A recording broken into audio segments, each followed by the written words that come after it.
Bonjour chers amis, aujourd'hui nous sommes le 21 mars de l'année 2019. Nous sommes dans le hall de méditation pleine lune de Hameau Nouveau.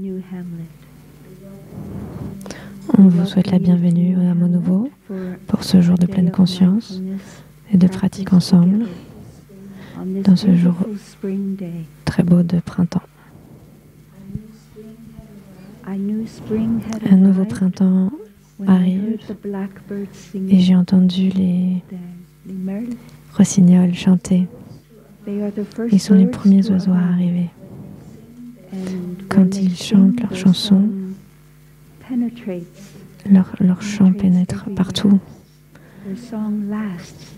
Leur chant dure suffisamment longtemps pour nous permettre de nous arrêter et d'être nourris par la beauté de leur chant. Un jour, je profitais d'une marche méditative au hameau du Haut et je regardais l'herbe verte magnifique. Et tout d'un coup, j'ai été attirée par les premières fleurs du printemps. Et je me suis dit, le printemps est arrivé. Et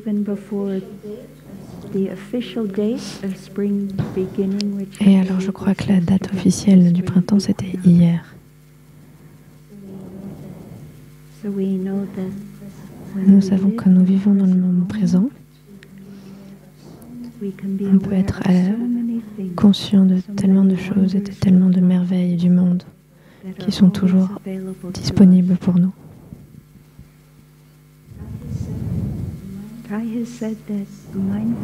Tai avait l'habitude de dire que la pleine conscience est une énergie. C'est notre capacité à être alerte. La pleine conscience a aussi une autre signification qui est de se souvenir. Et ces deux sens du mot, pleine conscience, m'aident beaucoup dans ma pratique. Je me rappelle juste de m'arrêter et de revenir à moi-même et de respirer avec conscience. Donc ce souvenir, c'est aussi une partie de la pratique de la pleine conscience. On n'a pas à se souvenir de tous les sutras ou de tous les 5 entraînements à la pleine conscience. On ne doit pas se souvenir de tout. Ça, c'est la bonne nouvelle. Mais ce qui nous aide, c'est de se souvenir juste assez. Juste assez, pour moi, c'est d'être capable de ralentir, de s'arrêter, de respirer, de laisser aller les tensions, peut-être dans mon corps.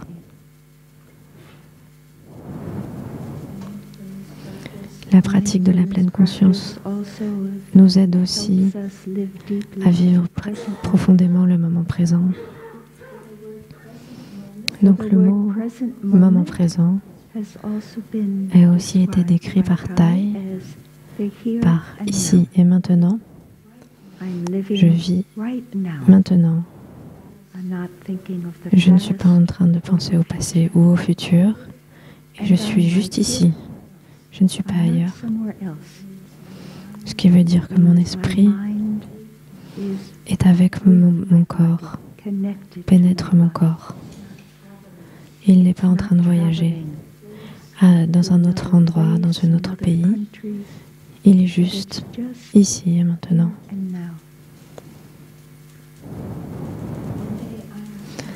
Un jour, je me suis demandé le mot « moment présent ».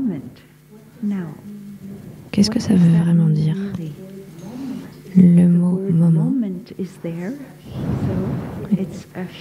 Est-ce que c'est un moment, c'est un court moment de vie? Et présent veut dire ici et maintenant. Alors qu'est-ce que c'est que ce moment que je suis en train de vivre ici et maintenant? Est-ce qu'il est assez long pour vraiment expérimenter quelque chose dans le moment présent? Donc je me suis dit, d'accord, peut-être qu'il y a quelques pratiques qui peuvent m'aider à prolonger cette expérience du moment présent. Comment je peux rester complètement présente plus longtemps qu'un moment. On ne dit pas minute présente, heure présente, jour présent, on dit moment présent. Donc chaque moment est précieux.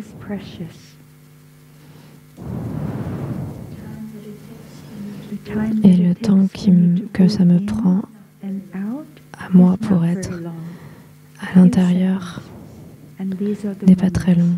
C'est juste quelques secondes de respiration consciente. Donc j'ai réalisé qu'il y avait quelques pratiques qui pouvaient vraiment m'aider à expérimenter le moment présent plus long que juste un moment. La première pratique, c'est ma respiration. Quand je respire, quand j'inspire, je suis consciente de mon corps. Je suis consciente de mes poumons. Je suis consciente de l'air, la température de l'air. Je suis consciente de s'il y a des parfums amenés par certaines fleurs qui nous apportent leur parfum merveilleux. Les fleurs sont en ce moment en train de fleurir. À ce moment de printemps, on peut voir les pâquerettes, tous les pissenlits. Toutes les fleurs sont en floraison. Donc quand j'inspire avec pleine conscience, alors je peux être consciente de beaucoup de choses. Et c'est ça qui me permet de prolonger ma conscience du moment présent. Et quand j'expire, alors je peux prendre conscience des tensions dans mon corps. Je prends conscience de n'importe quelle petite tension qui peuvent peut-être être là.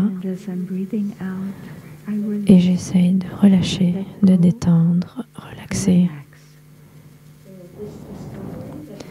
Cette découverte que ma respiration en pleine conscience prolonge mon expérience du moment présent m'a rendue vraiment très heureuse. J'étais très heureuse de découvrir ça. Alors j'ai aussi regardé à d'autres pratiques que nous faisons ici, comme par exemple la marche méditative. Est-ce que le moment présent peut être prolongé avec mon expérience de la marche? Alors j'ai essayé, j'ai fait un pas en étant conscient de la terre sous mon pied. J'ai fait un autre pas et j'ai senti les cailloux qui bougeaient sous ma chaussure.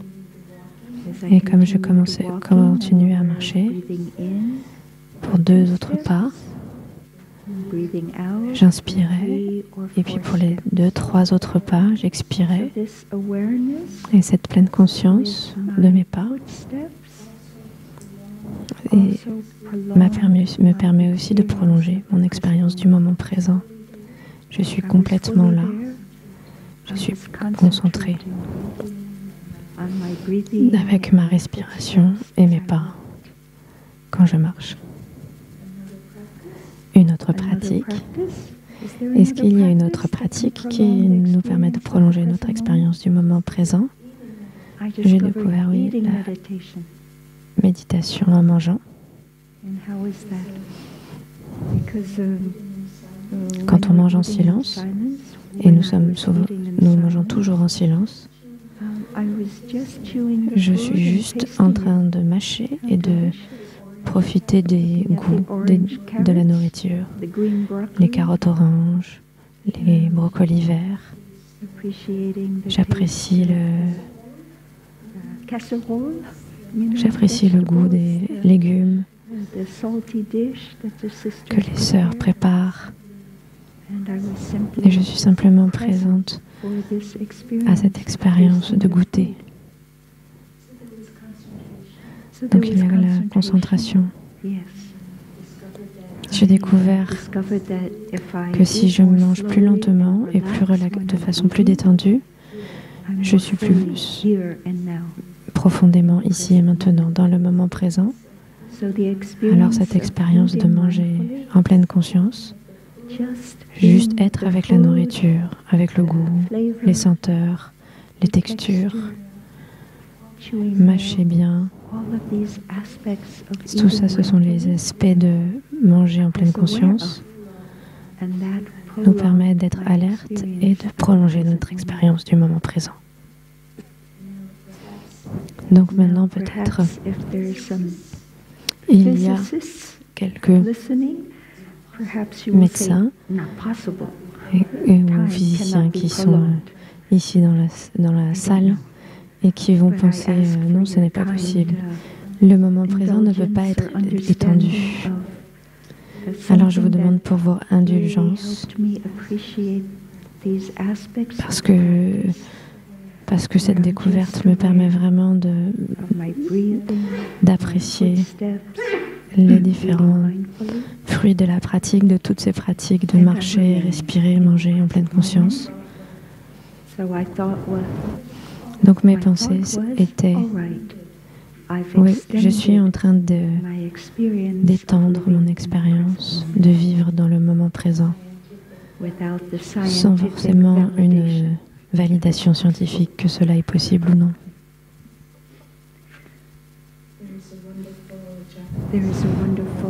Il y a un poète japonais fabuleux, poète qui fait des hakus, des petits poèmes. Son nom c'est Basho. Il a écrit de très beaux courts poèmes. Et j'en ai quelques-uns à partager en ce jour de printemps. Il a dit, s'asseyant calmement, ne faisant rien, le printemps vient et l'herbe pousse par elle-même. Et ça, c'est vraiment très zen. Et voilà, juste maintenant, nous sommes assis calmement, nous ne faisons rien. Et le printemps continue d'arriver toujours un peu plus chaque jour. Et nous savons que l'herbe pousse parce que les sœurs viennent de la couper. Et toutes les pâquerettes et tous les pissenlits aussi ont disparu. Mais le miracle de la vie, c'est qu'ils vont revenir encore. Nous savons ça. En s'asseyant calmement, ne faisant rien, le printemps vient et l'herbe pousse par elle-même. Voilà, ça c'est notre pratique pour les jours de paresse. S'asseoir calmement et penser que nous n'avons rien à faire.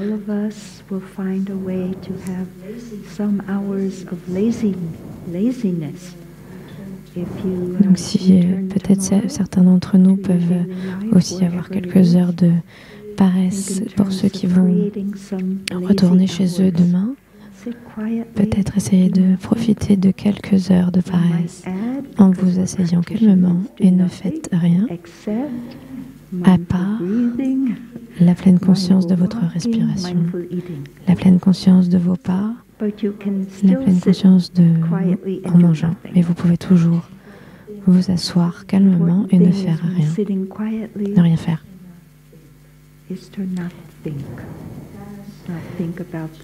Et s'asseoir calmement en essayant de ne pas penser, ne pas aller dans le passé ou dans le futur, rester dans le moment présent.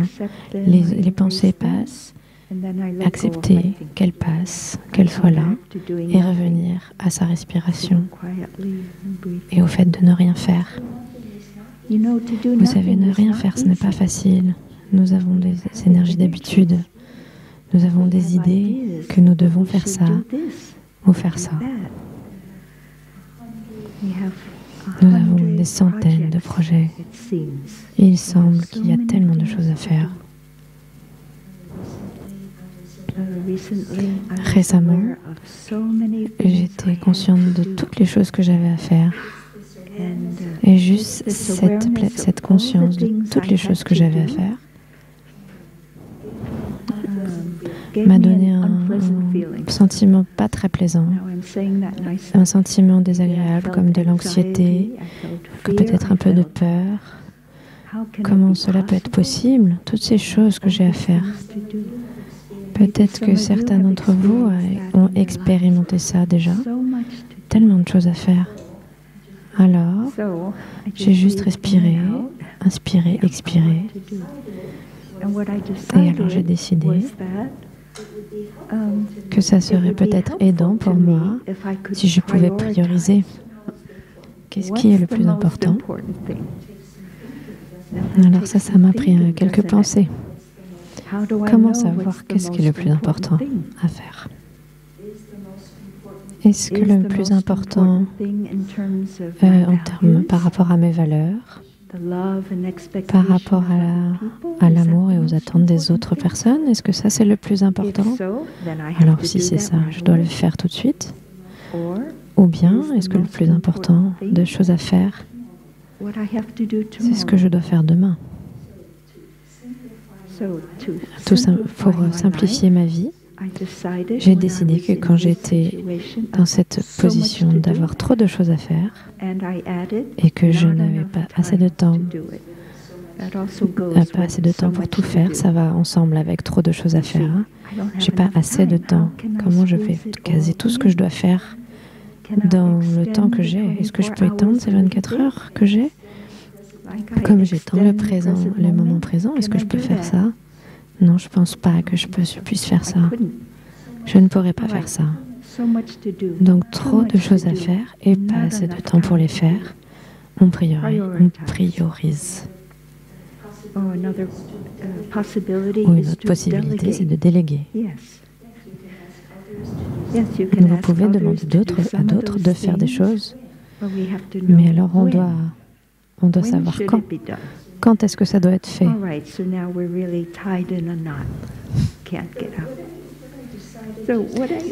Donc, tout ce que j'ai décidé pour simplifier ma vie, d'accord,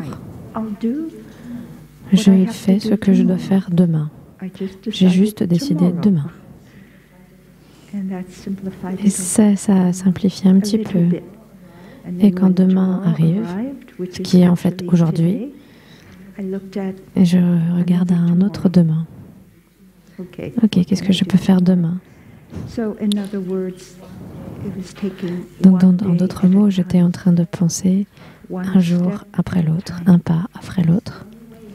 Et ça, c'est le seul moyen que l'on peut apprécier la marche méditative, un pas après l'autre. Est-ce que vous avez déjà essayé de prendre un demi-pas? Qu'est-ce que c'est qu'un demi-pas? Qu'est-ce que c'est que la moitié de votre pied? Je ne sais pas. Prendre un pas, ça veut dire, pour moi, on avance. On va de l'avant. Et c'est pourquoi la méditation marchée, pour moi, est toujours très positive. Parce que je vois que je suis effectivement en train d'avancer. Je ne recule pas, je ne suis pas bloquée, je suis en mouvement. Je ne vais pas de côté ou en haut, en bas, ou dans toutes les 10 directions. J'avance. Donc quand il y a trop de choses à faire et pas assez de temps pour les faire, j'ai décidé, ok, qu'est-ce que je dois faire aujourd'hui? Et ça m'aide beaucoup. Donc j'ai limité les choses que j'ai besoin de faire aujourd'hui. Quand je regarde à la liste, qu'est-ce que j'ai aussi besoin de faire demain? Ça prend quelque temps pour juste avoir cette réflexion. Et quand je ne trouve pas la réponse tout de suite, je laisse et je dis ok, je regarderai ça cet après-midi. Et je laisse ma conscience plus de temps, ma conscience du tréfonds, plus de temps pour la réflexion. Parce que quand on a la compréhension et la sagesse, les révélations ne viennent pas d'un esprit qui pense. C'est comme une métaphore. d'une voiture dans laquelle on met de l'essence, alors la concentration, la compréhension et la sagesse sont notre essence, l'essence pour notre esprit.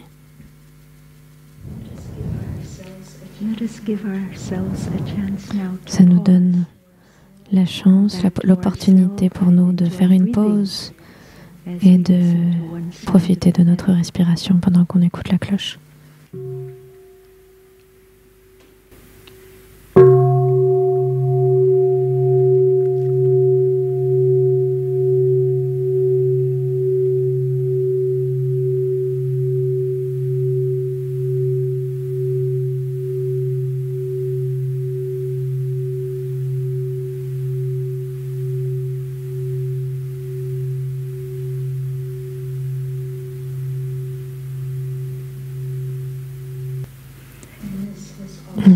Chers amis, la pleine conscience a aussi été décrite comme notre capacité d'être complètement présent, présente dans l'ici et le maintenant, que nous pouvons toucher toutes les beautés qui sont autour de nous. On peut être conscient de nos êtres aimés, on peut être conscient de tous les aspects de la vie, les animaux, les végétaux et le monde minéral, être conscient de notre terre-mère. On est conscient de ce qui se passe à l'intérieur de nous, dans notre corps, dans notre esprit, dans nos sensations, dans nos perceptions, dans nos formations mentales, que nous pouvons aussi appeler les émotions psychologiques, comme le bonheur, la paix, la joie, la peur, l'anxiété, le désespoir. Et aussi les conscients des objets de notre conscience, les états du monde.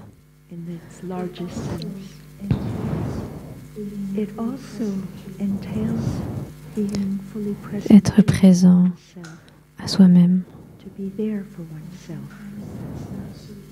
Parfois, ce n'est pas si facile.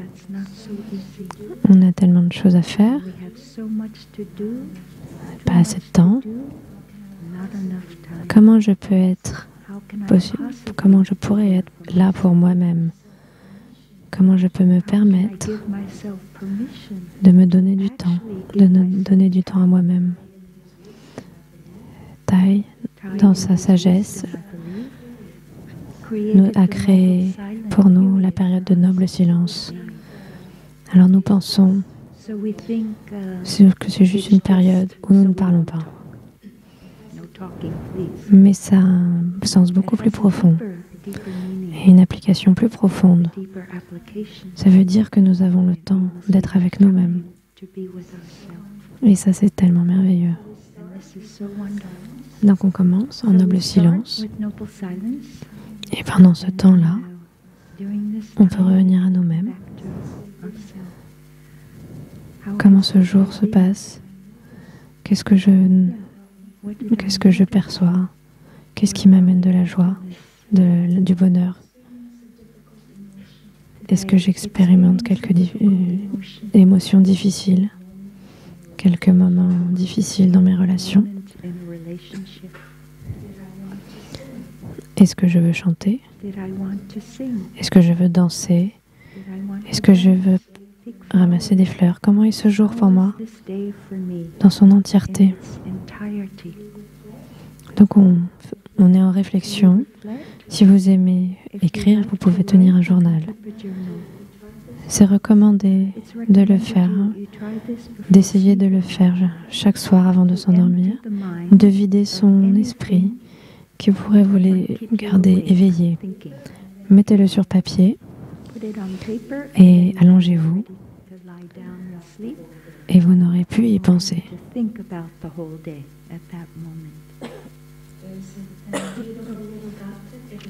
Il y a un gatha vraiment très beau qui fait partie de nos chants du soir. Et ça dit, le jour est fini, le soleil se couche. Peut-être si on s'autorise à aller dehors et à regarder ce coucher de soleil, on pourra vraiment se rendre compte de toute la beauté des couchers de soleil, plein de couleurs dorées et rouges. C'est vraiment une expérience merveilleuse. Le jour maintenant est fini. Je vois le coucher du soleil. Et alors je suis certain que le jour est fini. Je n'ai pas besoin d'autre preuve que le coucher du soleil. Nos vies sont plus courtes. En termes de temps linéaire et de dimension historique, oui, nos vies sont plus courtes. Ouais, ou un jour, la science moderne, même qui a une technologie incroyable maintenant, de nos jours, on essaye de prolonger notre vie. Mais les deux vérités sont possibles. Nos vies sont plus courtes.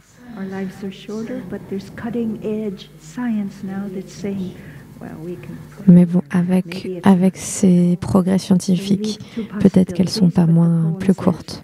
Mais bon, les deux vérités sont justes et voilà, on peut quand même se dire, ma vie est un peu plus courte d'un jour. Qu'est-ce que j'ai fait aujourd'hui?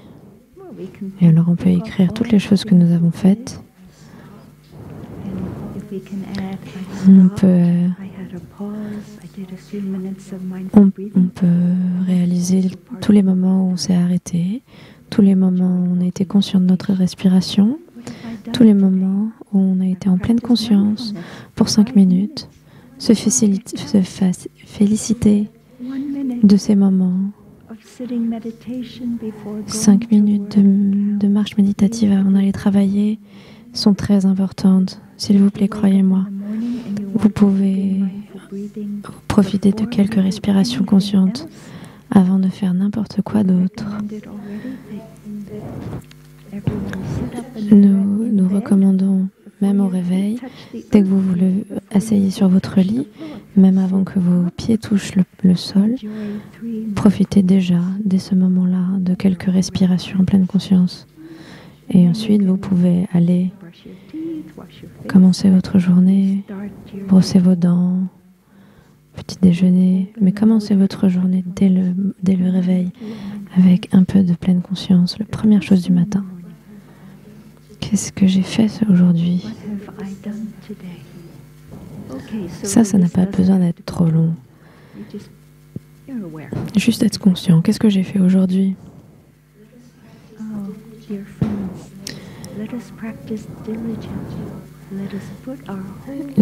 Pratiquons avec diligence.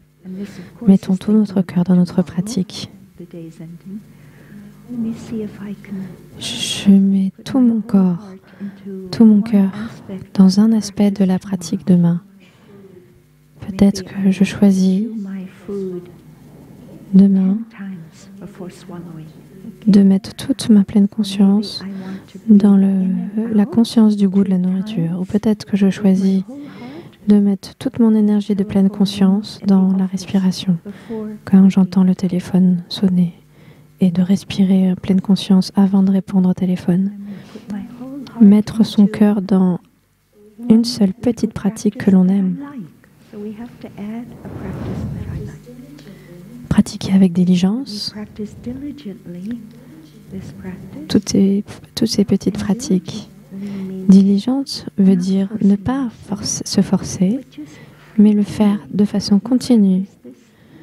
Ne le faire de façon diligente, pas à pas, continuellement.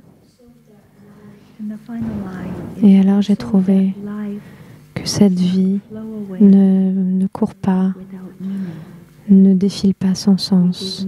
Je trouve du sens dans chacun de mes jours, dans chacun des jours de ma vie. La vie ne s'échappe pas sans sens. Nous donnons du sens à notre vie en profitant de quelque chose qui est bénéfique et nourrissant. Et ça, c'est la pratique de la pleine conscience. Ok, être présente complètement à moi-même. Je me permets, je m'autorise à prendre soin de moi-même, prendre soin de mon corps, prendre soin aussi de ma santé, cela veut dire être conscient de ma santé et apprendre des moyens de me protéger, de protéger ma santé, de l'améliorer peut-être, de profiter de mon corps, de célébrer le corps que j'ai, ce corps qui est si merveilleux. Et alors le Bouddha a dit que le corps est le cheval duquel on ne peut pas descendre. On ne peut pas descendre de notre corps. Ça, c'est un peu dualistique, mais peu importe.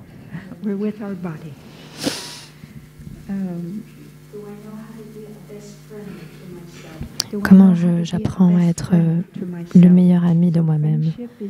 Donc l'amitié, c'est quelque chose de très important dans nos vies. Alors bien sûr, on est les amis des autres, mais est-ce que je suis amie avec moi-même?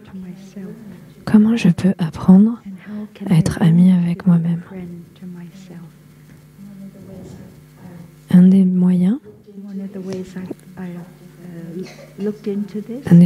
que j'ai trouvé,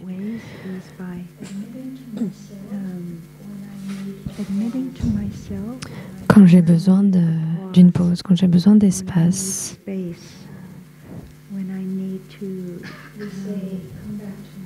quand j'ai besoin de revenir à moi, c'est ok de l'admettre.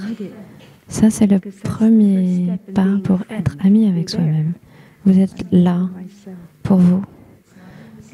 Des fois, on se dit juste non, c'est pas au programme. Le temps pour être là pour moi-même n'est pas au programme. Comment ça, c'est possible? Ok, donc ce que je fais, je m'arrête juste pour 1 minute. Et j'agis comme une amie. Une amie me dirait « Hey, tu n'as pas l'air très bien là tout de suite, tu as l'air irrité. » C'est ce que les amis font, hein? Ils vous supportent, ils vous aident. Alors je dis ça à moi-même. Juste à ce moment-là, j'ai un sentiment désagréable. C'est ça que je me dis à moi-même. Je n'ai pas à nommer le sentiment parce qu'il pourrait prendre un petit peu de temps de trouver le bon mot de ce sentiment désagréable. Mais juste noter, ok, ça c'est un sentiment désagréable. Ça c'est assez. Et alors je m'arrête et j'inspire et j'expire.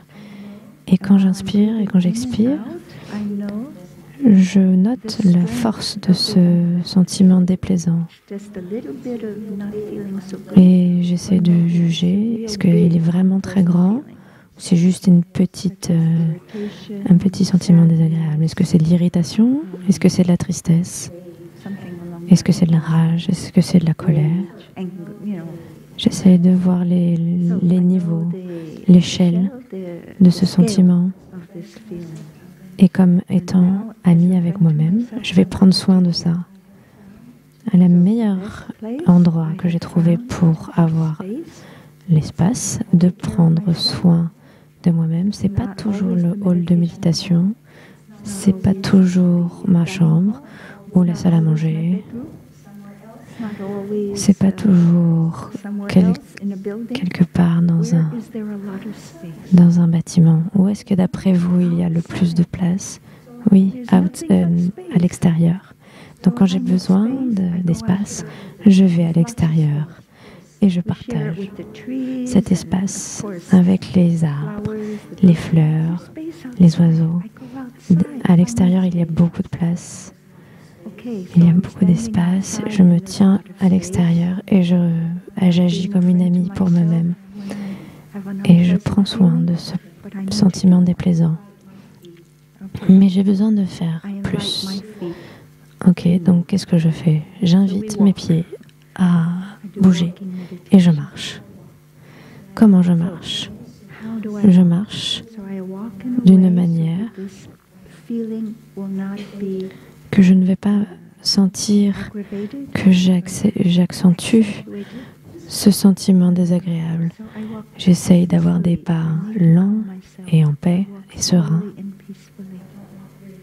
Je ne marche pas vite. Je marche, vous savez, normalement, pas lentement non plus, parce que dans ces cas-là, l'esprit recommence à penser de nouveau. Donc pour être une bonne amie envers moi-même et prendre soin d'un sentiment déplaisant, je trouve de l'espace et je marche. Et je marche jusqu'à ce que je me sente mieux. Des fois c'est 5 minutes, des fois c'est 10 minutes. Des fois j'ai besoin d'une demi-heure, des fois en plus, une heure. C'est une pratique que je fais. Être vraiment présente à moi-même. Et alors des fois on est dans une relation et on ne peut pas faire ça. Ou alors on est au travail et on ne peut pas dire « Ah, je suis désolée, j'ai besoin d'être amie avec moi-même, de prendre soin de moi-même et d'avoir de l'espace et d'aller marcher. » Donc quel est l'autre espace où on peut aller, endroit où on peut aller?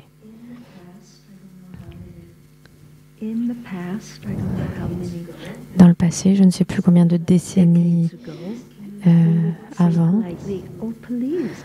on aurait demandé cabane des anges. On aurait demandé, s'il vous plaît, indiquez-moi où sont les toilettes.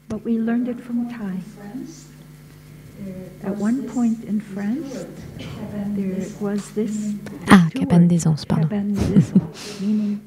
C'est le mot poli pour les toilettes. WC. Et j'ai besoin d'espace, je ne peux pas aller à l'extérieur, j'ai besoin. Où est-ce que je peux aller? Et si on est au travail ou quelque part à l'intérieur, ça peut être un endroit. Même ici, au village des pruniers, on peut toujours aller là. Personne ne va vous interrompre et il y a un verrou. Donc c'est une autre possibilité. Voilà, un endroit pour être vraiment présent à moi-même, donner du temps à moi-même et me permettre d'être là.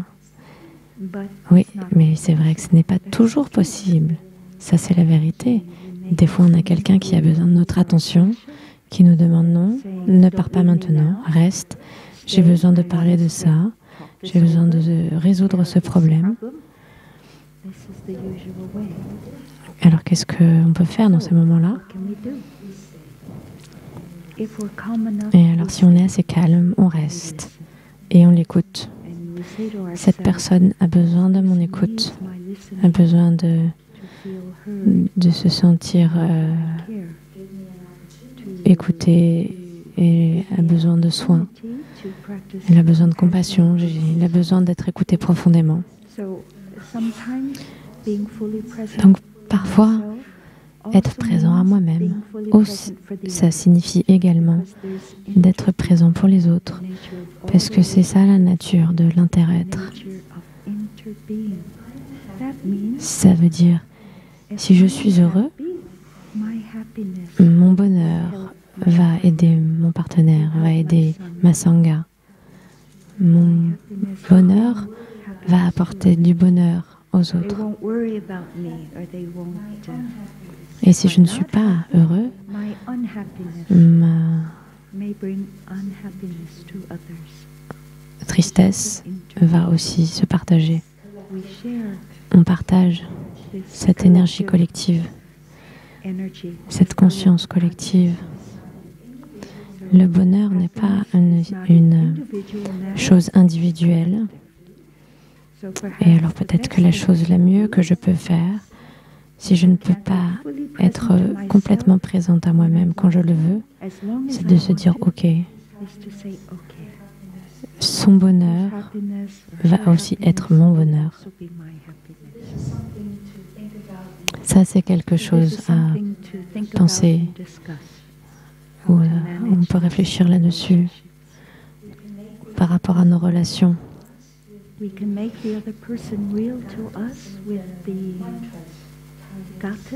Tai nous a laissé quelques gathas, petits poèmes, pour nous aider dans la pratique. Et il y en a un qui dit « Chérie, je suis là pour toi ». Ça veut dire « Je vais rester et je vais écouter le plus que je peux ». Souvenons-nous que nous avons tous nos limites et si jamais le partage est trop long et trop difficile pour vous, on peut aussi dire « Chérie, excuse-moi, est-ce qu'on peut continuer plus tard, demain, parce que juste maintenant, je ne peux plus écouter. Et je veux pouvoir t'écouter et te comprendre, mais juste maintenant, je ne peux pas. » Connaître ses limites, respecter ses limites, c'est se respecter soi-même et être présent pour soi-même. Un autre mantra que Thay a écrit pour nous, « Je sais que tu es là et c'est pour ça que je suis là pour toi. Et c'est pour ça que je suis heureux. » On peut faire de cet état un support pour notre relation. Je sais que tu es là et c'est pour ça que je suis heureux. En écoutant l'autre personne partager, alors on va apprendre plus sur sa souffrance, mais aussi sur son aspiration, sur ses émotions, sur ses besoins, et on va pouvoir trouver des moyens de rencontrer nos besoins.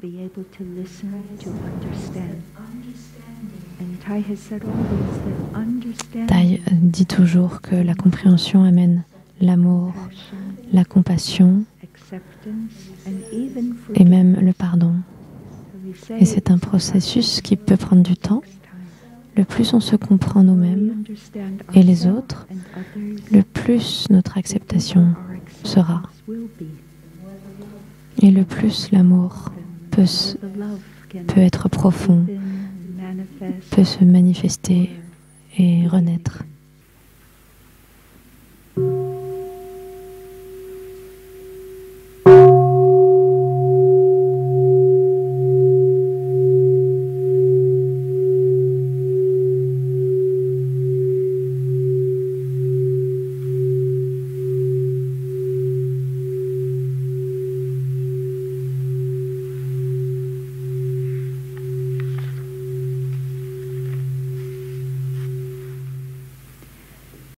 Nous pouvons améliorer notre relation, nos relations, en comprenant l'impact que les mots ont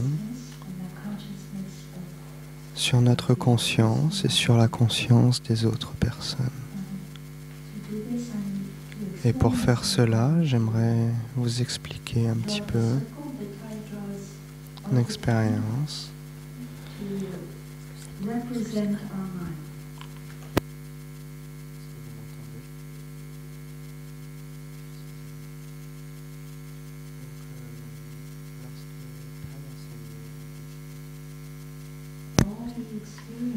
Lorsque Thay enseignait, il décidait souvent des cercles au tableau. Vous m'entendez?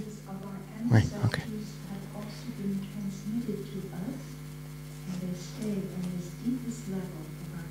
Et donc, la conscience peut être dessinée à la manière d'un cercle. Et dans la partie basse de ce cercle peut être imagée la conscience du tréfonds.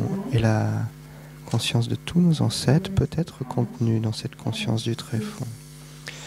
Thay nous explique ainsi qu'on peut les visualiser comme des graines dans notre conscience. Et comme toute graine aime dormir, elle pratique les jours de paresse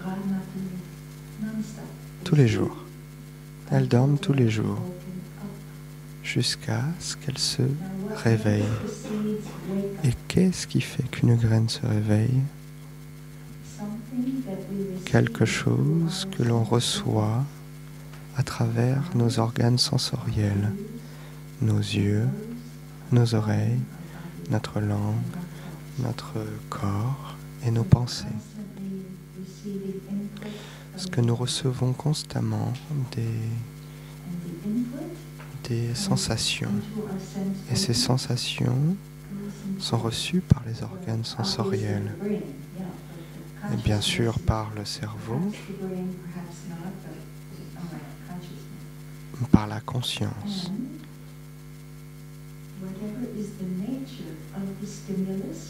Et quelle que soit la nature de ce stimuli, une odeur, un goût, quoi que ce soit, quelle que soit sa nature, elle laisse une impression légère ou plus forte et elle va influencer les graines qui sont dans notre conscience du tréfonds. On entend un oiseau, c'est un son très léger, c'est pas une impression très forte, mais si nous aimons énormément les oiseaux chanter, alors cela va arroser des graines en nous. Peut-être des graines de bonheur en ce printemps, basées sur les expériences que nous avons déjà eues et que nos ancêtres ont déjà eues. Peut-être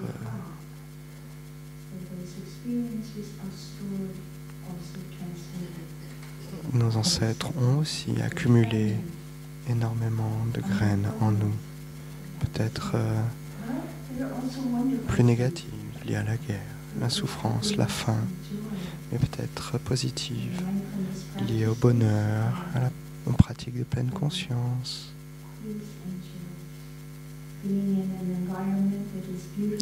S'il vous plaît, réjouissez-vous d'être dans un environnement sain où les graines de bonheur sont arrosées en nous, les graines de liberté, de joie, de liberté. Donc je décris que les graines sont là, sans que nous soyons forcément conscients qu'elles soient là. Et lorsque l'on voit quelque chose, qu'on entend quelque chose, et qui est de la même nature que nos expériences passées, cela suffit à arroser les graines en nous. Nous avons un enfant intérieur. Et cet enfant intérieur en nous signifie que toutes les expériences que nous avons eues sont accumulées en nous.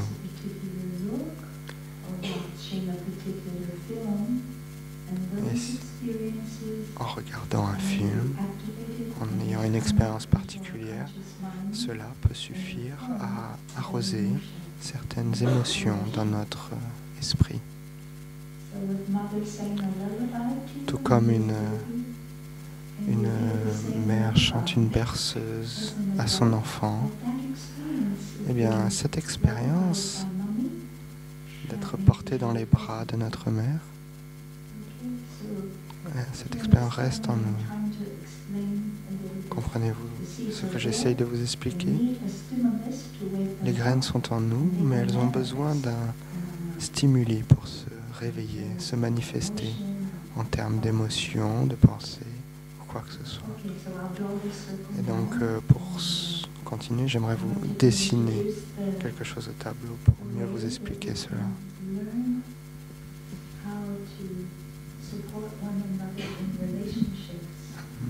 De manière à apprendre à nous soutenir les uns les autres, pour être présents l'un à l'autre et pour mieux écouter.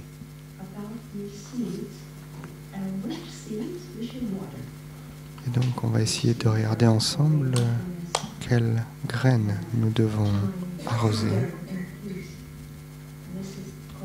pour que les graines de joie, de paix se manifestent en nous. Cela s'appelle l'arrosage sélectif, mais on peut aussi appeler ça la diligence juste.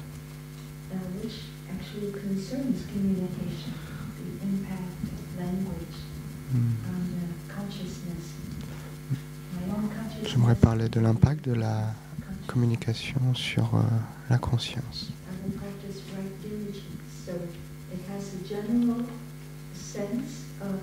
En disant que je souhaite pratiquer la diligence juste, Cela veut dire que j'ai l'intention d'avoir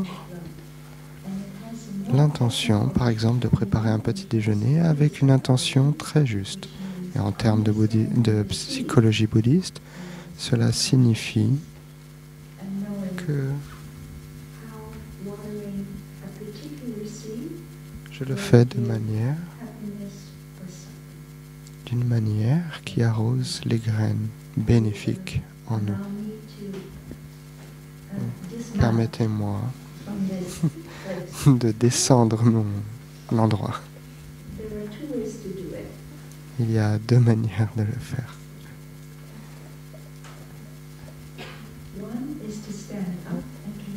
La première, c'est de se lever et de descendre les escaliers. Mais j'ai peur de tomber à chaque fois, alors je préfère faire comme ça. Voilà.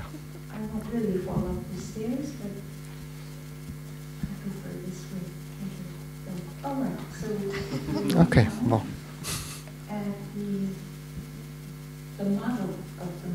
Alors, le modèle de l'esprit que Thay nous enseigne dans énormément de ses enseignements est celui-ci.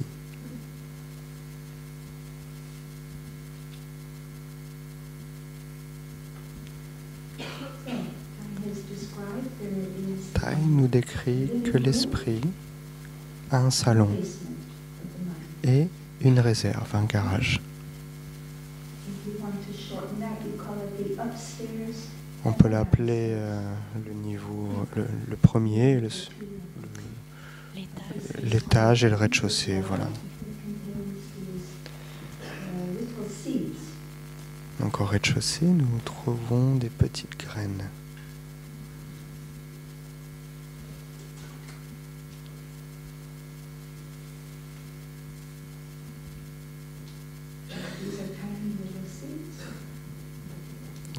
Des petites graines un peu partout. Énormément de graines, énormément d'expériences. En fait, nous ne savons pas toutes les graines que nous contenons. Nous ne savons pas toutes les graines qui sont là jusqu'à ce qu'elles se manifestent. Tout comme le printemps, jusqu'à ce que la pâquerette se manifeste de la terre. Je ne savais pas que la graine de pissenlit était là, ou de pâquerette, jusqu'à ce qu'elle se manifeste. Donc nous sommes les témoins d'énormément de manifestations au printemps. C'est un moment où énormément de choses fleurissent, se manifestent, grâce au soleil, l'air chaud, le changement dans le climat. Et donc nous avons des graines ici. Et donc en haut, nous avons nos organes sensoriels.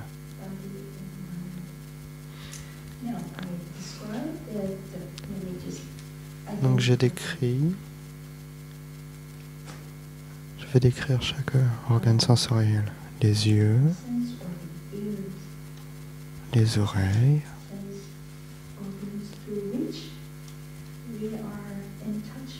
le nez. Les organes sensoriels sont ceux qui sont en contact avec le monde. Donc la langue, le corps pour le toucher, et enfin la conscience. Si nous n'avons pas d'oreilles, nous ne pouvons pas entendre, vous êtes d'accord? Imaginons qu'on entende quelque chose de pas très gentil. Le son va arroser une expérience précédente que nous avons eue lorsque quelqu'un nous a parlé d'une manière non gentille. Et nous avons tous eu une expérience où quelqu'un ne nous parle pas d'une manière très gentille. Et cette graine reste.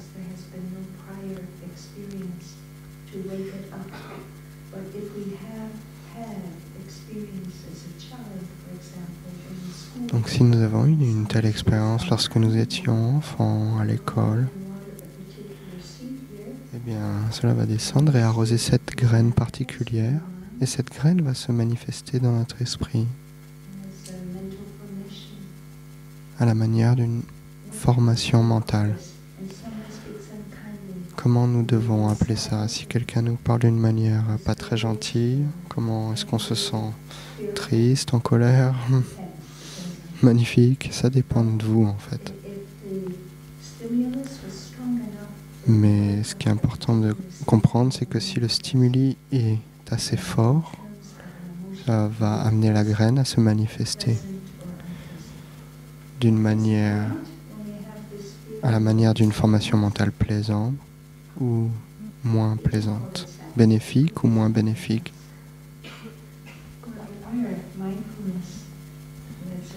Il y a une graine qui est présente dans toutes les consciences, c'est celle de la pleine conscience.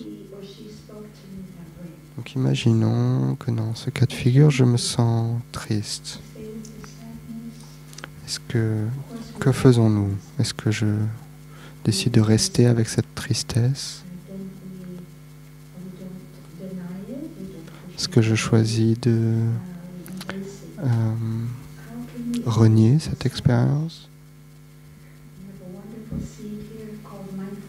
Donc cette graine magnifique appelée pleine conscience, c'est une énergie. Et cette énergie est toujours disponible pour nous aider, venir à notre aide. En fait, c'est plus une énergie d'aide. C'est une énergie qui nous permet de nous stabiliser.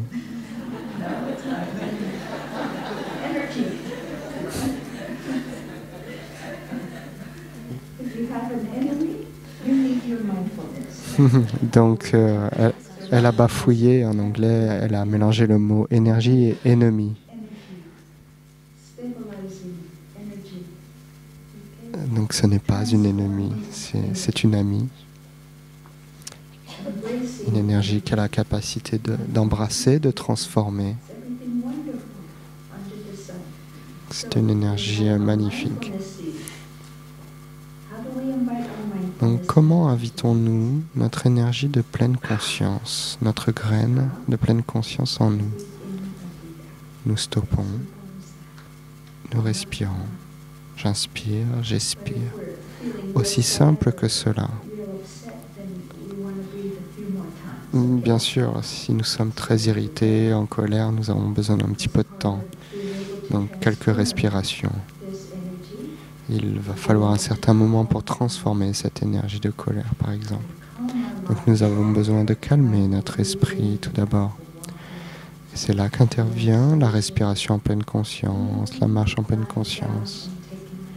Et même peut-être nous allonger, prendre une sieste. Moi j'ai expérimenté par exemple que lorsque j'ai eu des expériences d'émotions très fortes liées à mes énergies ancestrales, j'ai eu besoin de prendre une sieste et en me réveillant, je me sentais beaucoup mieux. Aussi, parfois, quelque chose est tellement immense en moi, je sais que j'ai une réaction grande. Et là, je peux reconnaître, ok, c'est au niveau d'une énergie ancestrale.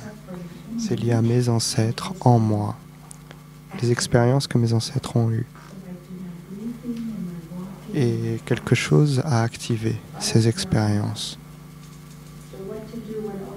Donc, que faire dans ce cas-là, quand l'émotion est trop forte et que mes outils de base ne fonctionnent pas, la respiration consciente, etc. Je m'allonge et j'arrête tout. Et je sais que le corps va prendre le relais. Quelque chose va calmer, nettoyer.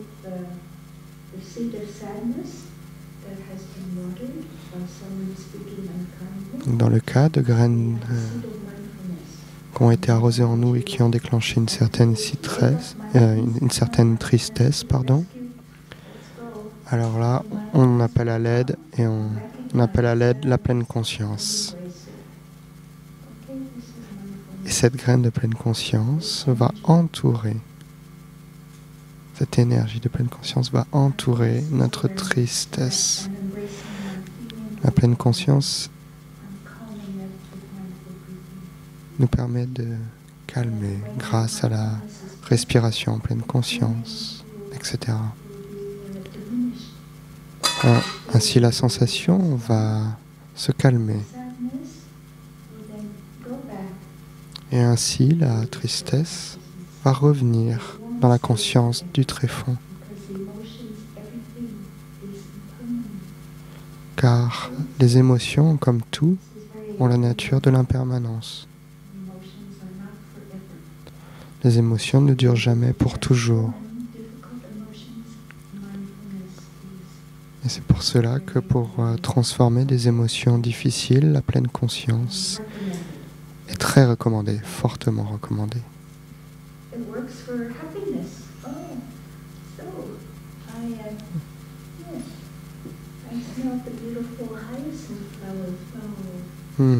Dans le cas d'une graine de bonheur, par exemple, j'ai senti le parfum d'une douce fleur et je l'ai vue, elle est magnifique. Cela va arroser une graine de bonheur. Lorsque je vois une jacinthe magnifique qui sent merveilleusement bon, cela va arroser une graine de bonheur en moi. Cette graine de bonheur va se manifester dans mon esprit, car le contact, l'impression a été assez forte. Maintenant, si j'amène mon énergie de pleine conscience, lorsque je suis heureuse, qu'est-ce qui se passe? Je suis encore plus heureuse. J'inspire, je sais que je suis heureuse.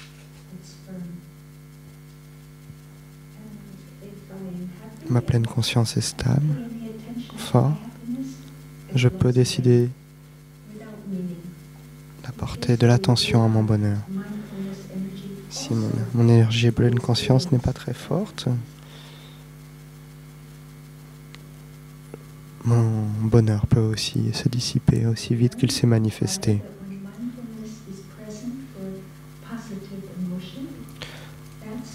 Et donc cette graine va grandir en notre esprit, à la base de notre conscience du tréfonds. Et lorsque la pleine conscience est présente, se manifeste,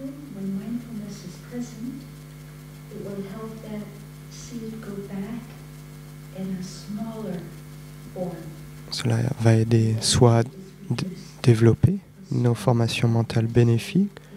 Nous pouvons aussi utiliser pour calmer, faire retourner les graines de formation mentale négative à la base de notre conscience du tréfonds. Donc nous diminuons l'empreinte négative. Ok, donc ça c'est pour le modèle de l'esprit.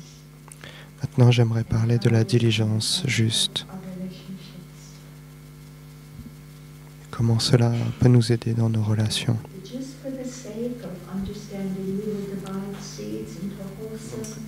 Simplement dans l'objectif de mieux comprendre, nous permettons de simplifier les choses comme elles au tableau. Bien sûr, les choses ne sont pas forcément seulement bénéfiques ou non bénéfiques, mais juste pour mieux comprendre, on va diviser. Donc, elle a marqué bénéfique à gauche, non bénéfique à droite.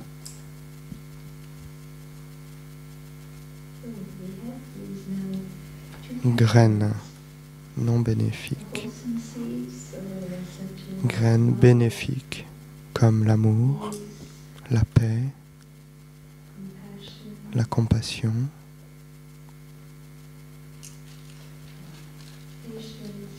la patience, le pardon, etc. Vous faites votre liste, hein? Toutes les choses que vous trouvez merveilleuses. Et donc pour les graines non bénéfiques,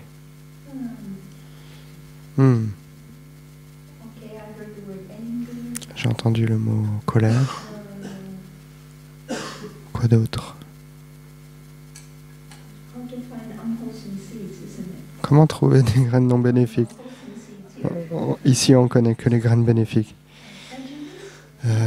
Préjudice, discrimination, jugement.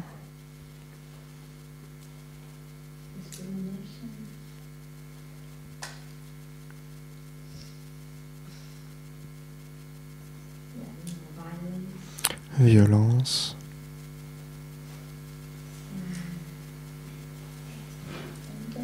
Est-ce que quelqu'un a une suggestion d'une graine non bénéfique? La peur.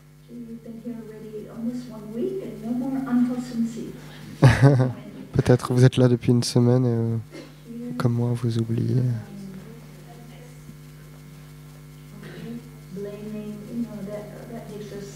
Le blâme. Peut-être on peut garder cette liste pour le moment.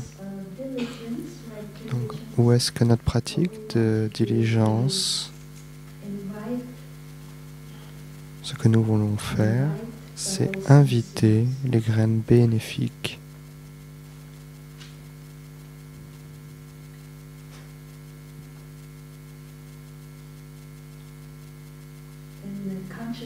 Dans la conscience de l'autre personne à se manifester. Bien sûr, en nous-mêmes aussi. Nous voulons arroser les qualités de l'autre personne.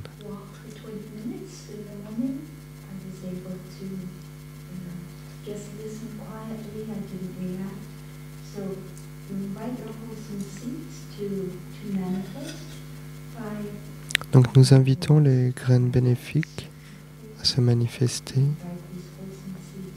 en les invitant, en les arrosant.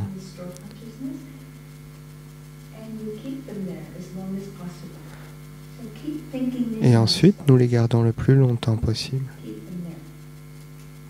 Nous les gardons ici.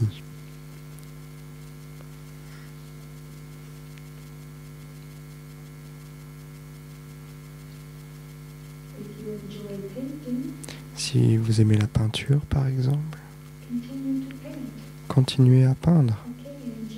Ok. Si vous aimez la poésie, continuez d'écrire la poésie. Parce que ces activités amènent du bonheur, de la joie et de la paix. Peu importe ce que vous aimez faire, jardiner, faites-le. Encouragez-les. Pour ce qui est des graines non bénéfiques, bien sûr, on ne les invite pas. Tout le monde peut penser à ça. Donc n'invitez pas les graines non bénéfiques.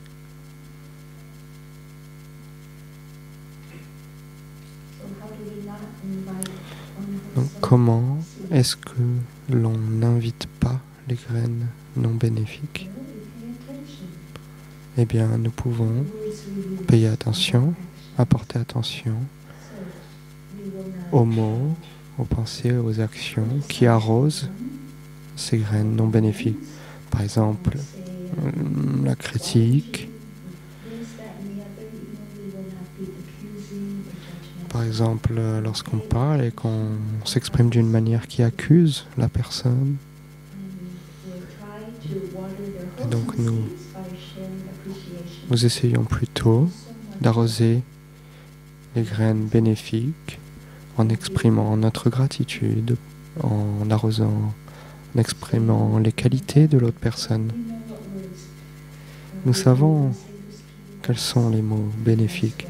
Même à votre patron, je peux vous garantir que cela fonctionne. Donc, vous ne demandez pas tout de suite quand est-ce que vous me donnez une augmentation.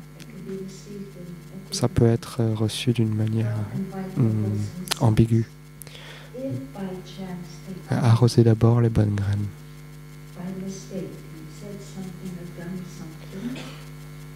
Bien sûr, il peut arriver que par erreur, on arrose les mauvaises graines. Et si cela se produit, nous essayons de les ramener, de les calmer le plus vite possible. On arrête, par exemple, de parler. Par exemple, cela arrive lorsqu'on a un débat. Lorsque deux personnes ont cette énergie de dispute qui se manifeste en eux, ces deux personnes continuent à parler, débattre entre eux. Peut-être on peut aussi se rendre compte que ces deux personnes partagent cette énergie. Ça veut dire que peut-être ces deux personnes ont cette graine en eux et que aussi longtemps que leur discussion continuera, ces graines non bénéfiques vont être là et être arrosées. Donc pourquoi pas, bien sûr, si on continue de les arroser, elles sont là. Donc que faisons-nous dans ce cas-là? Nous aidons les graines non bénéfiques à revenir, à se calmer, aussi vite que possible.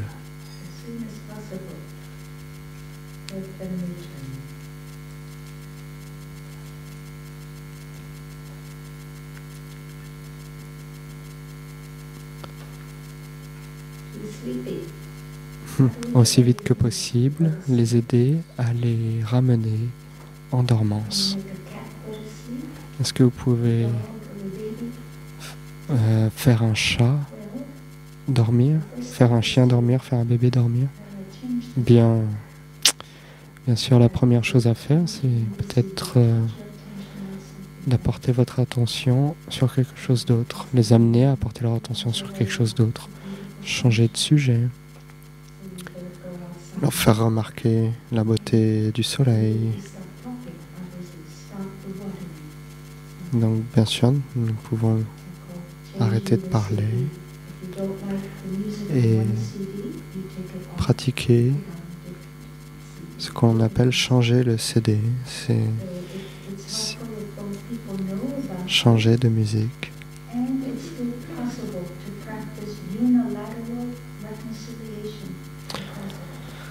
Si la discussion continue, bien sûr, nous pouvons pratiquer aussi la réconciliation.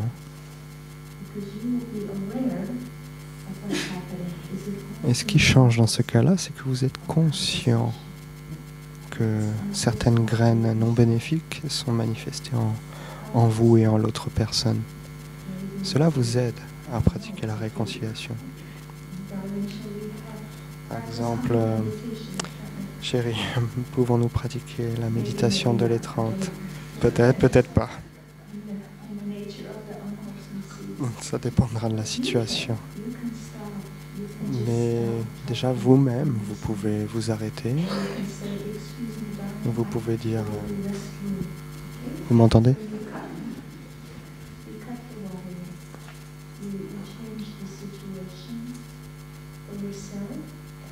Donc vous changez la situation en vous-même tout d'abord. Et puisque vous changez en vous-même, vous changez la situation en l'autre personne.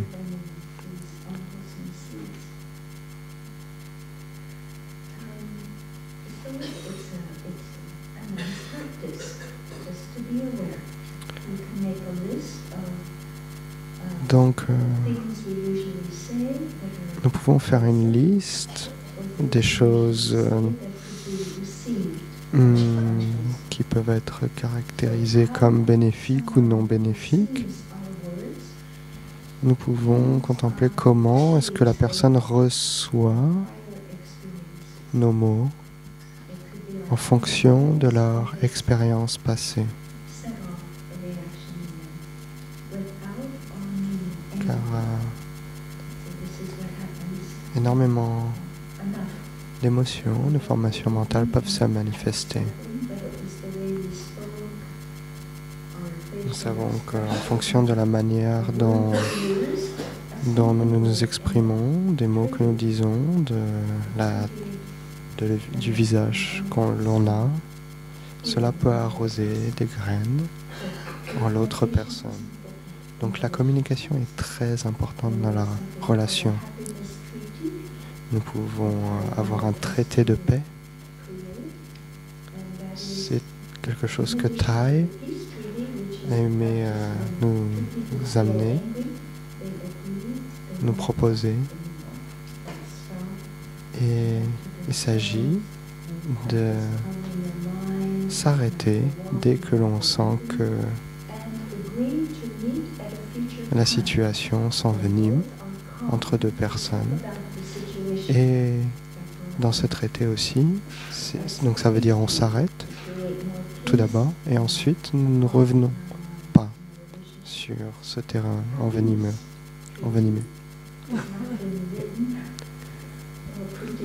Donc ce traité de paix, il n'est pas écrit, il n'est pas...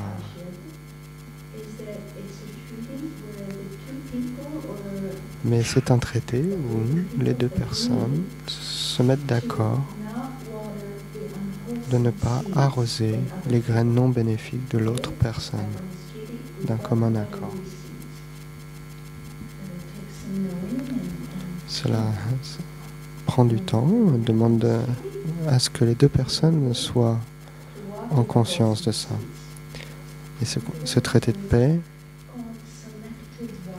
veut aussi que l'on arrose les bonnes graines chez l'autre personne. Donc, nous pratiquons ce que l'on appelle l'arrosage sélectif, notamment par notre attention. Nous portons attention aux graines bénéfiques et nous n'apportons pas d'attention ou moins d'attention aux graines non bénéfiques.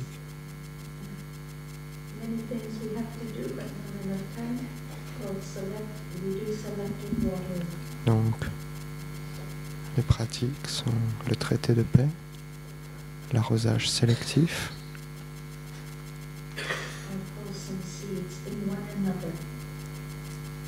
l'arrosage des graines bénéfiques en nous-mêmes et en l'autre personne.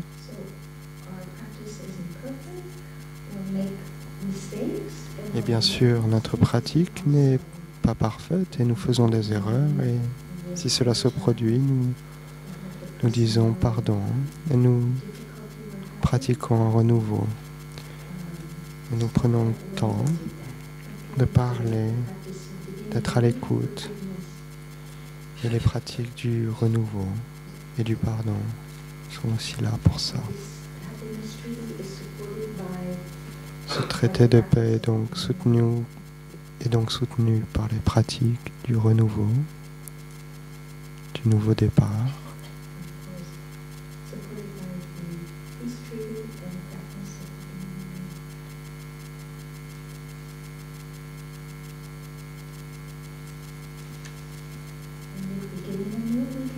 Et grâce au renouveau, nous pouvons pardonner.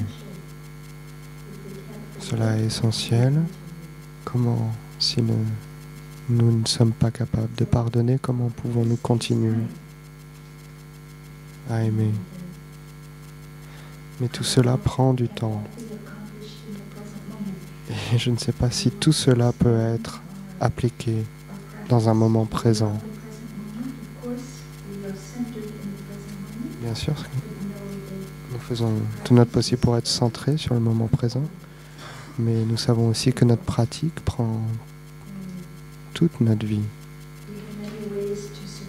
Et c'est aussi magnifique, car nous avons énormément de moyens de soutenir le bonheur des uns, des autres, de notre famille, de nos membres de Sangha, de nos voisins, pour notre Mère Terre. Nous croyons que en pratiquant ceci, pratiquant l'arrosage sélectif, cela peut vraiment aider à contribuer à plus de paix, plus de compassion, plus de joie et plus de bien-être en nous-mêmes, donc pour nous-mêmes, mais du coup, et également en les autres. Pour cela, nous devons apporter cela dans notre pratique quotidienne. Et nous commençons dès maintenant, avec nous-mêmes, en nous offrant de l'espace pour nous calmer notre esprit, regarder profondément, observer quelles émotions se manifestent, quelles sont les causes, car tout a des causes. Pour les voir, nous avons besoin de regarder profondément, car tout a des racines. Et ces racines peuvent être ou venir de nos ancêtres, et ça peut se manifester dans le moment présent. Et donc plus nous regardons profondément, plus nous voyons la racine des choses. Le Bouddha a dit que tout a besoin de nourriture pour se manifester. Donc mon bonheur a besoin de graines bénéfiques. Et donc nous avons besoin d'arroser de bonnes graines pour être heureux. Tout comme le malheur a des graines. Donc les bonnes graines que nous voulons arroser sont l'écoute profonde, la parole aimante. Et ainsi, les 5 entraînements sont vraiment un soutien pour nous. Dans 5 domaines, 5 entraînements dans notre vie nous permettent d'arroser ces graines de bonheur. Vous pouvez trouver, en regardant profondément, dans chaque entraînement, cette conscience qui arrose les graines du bonheur. Chaque entraînement commence par conscient de la souffrance causée par.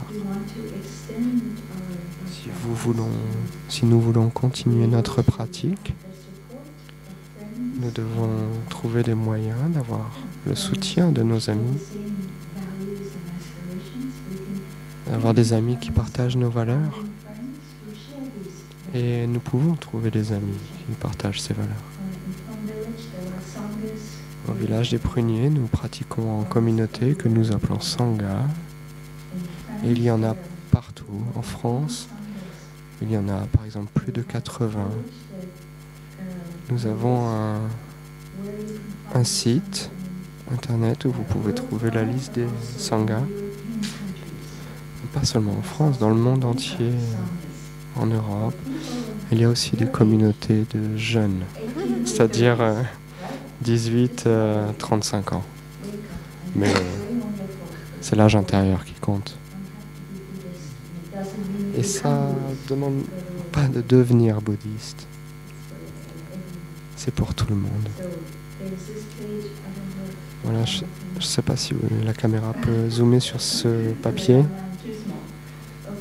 Non, c'est peut-être trop petit. Je vais laisser ce papier ici. Vous pourrez prendre une photo avec votre appareil si vous voulez. Cela explique où trouver une communauté locale près de chez vous, de pratique, selon votre pays. Et ensuite, si vous êtes intéressé,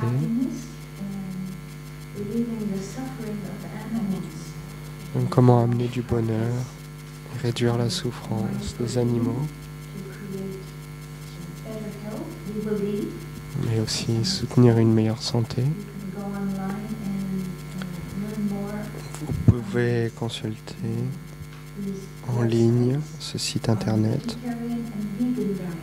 sur le régime vegan et végétarien afin de protéger la vie des animaux et protéger notre mère Terre. Il y a dans tous les pays, France, Italie et Espagne. Voilà, vous pouvez aussi consulter ça. Merci chers amis pour votre écoute. Réjouissons-nous de la beauté du printemps, de ce merveilleux moment présent. Notre prochaine activité qui sera la marche méditative. Nous pouvons nous réunir à la grande cloche pour chanter avant la marche. Et nous avons quelques annonces avant cela. Merci pour votre patience.